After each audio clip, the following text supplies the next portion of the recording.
Hello everyone, I am Joel Chatfield, and this is my final presentation on the movie Ponyo for Japanese culture class. So a brief overview, the plot of movie Ponyo follows a magical goldfish who transforms into a girl by the name of Ponyo and her human friend Sosuke. The movie follows them as they meet when Ponyo is a fish, and Sosuke rescues her from a glass jar she gets trapped in while swimming around. They eventually become friends. Ponyo then consumes his blood and uses it to transform into a human girl and attempts to reunite with him. After reuniting, her transformation is seen as upsetting the natural order, and the ocean begins to attempt to swallow Sosuke's home island, and they must find a solution to save it before the land is swallowed and the moon crashes into the earth. Eventually, through friendship and meeting with Ponyo's parents and magic, Ponyo transforms into a girl via Sosuke accepting her, and the problems with the moon and the island are reversed. And they live happily ever after. It's generally considered Miyazaki's partial take on the Little Mermaid story. Primary characters always discussing are Ponyo and Sosuke, the two main characters, Fujimoto, who is Ponyo's father, Lisa, who is Sosuke's mother, and Grand Mamare, who is an ocean goddess and Ponyo's mother. So the first theme I want to talk about is the personification of nature. Ponyo herself represents nature in its purest form. She is said to be a magical goldfish, and the original transformation, due to consuming Sosuke's blood, is representative of humanity changing nature through its own intervention, which inevitably, although good at first, tends to lead to harmful effects such as the ocean getting angry, and represented by the moon starting to fall to the earth.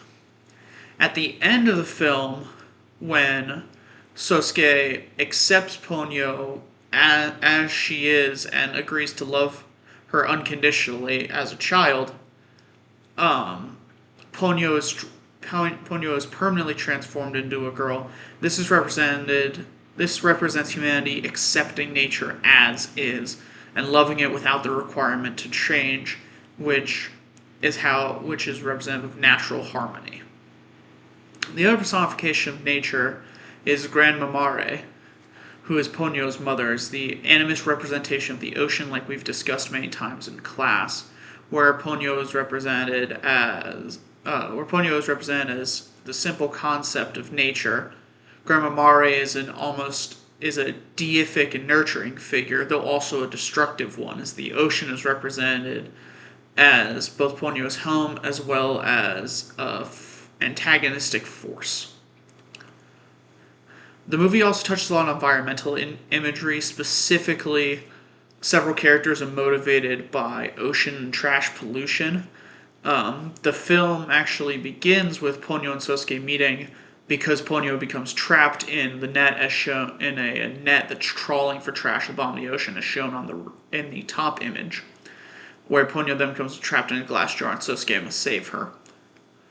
The movie also uses a lot of imagery of the ocean as being dirtied and affected by humans, as shown in the right via a different ship trawling for trash. There's also a heavy motif of nature fighting back, specifically waves attempting to reclaim Ponyo when she leaves the ocean, as well as the moon falling from the sky due to Ponyo's transformation.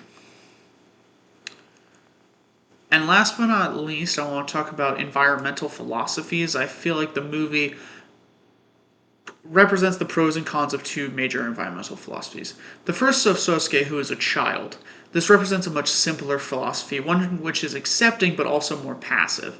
He simply takes the changes to Ponyo at face value and is happy for them because they're good for him, and he takes his nature with relationship as is. Now, is of course a simple and harmonious take, but it also leads to more passivity. So when nature starts to fight back and the world becomes worse because of that passivity, he doesn't do much because he's a kid. On the flip side of that, you have Ponyo's father, Fujimoto, who is shown repeatedly attempting to fix the world and help the sea life around him, as well as repeatedly pursuing Ponyo when she first goes onto land to help her and fix the natural order of the world.